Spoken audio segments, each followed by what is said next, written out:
Trevor, Jesse Jackson marched with Dr. King back in the 1960s and was still out decades later in support of protesters in 2021. That was during the trial of Derek Chauvin, who was ultimately convicted in the murder of George Floyd.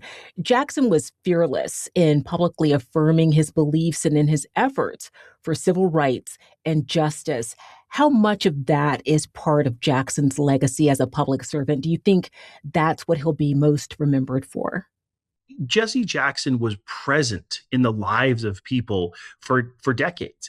And I remember being in Minneapolis when he came and spoke to the crowds who were protesting about the death of George Floyd, about the trial for Derek Chauvin. And I remember talking to young black men in particular who had known him all of their lives, who had grown up hearing him, who had grown up seeing him, and to have him lend his weight to their cause, that was really powerful. And I have to tell you, one of those young men that I covered back years ago, he was recently arrested along with Don Lemon in the church as part of the protests from the ICE actions.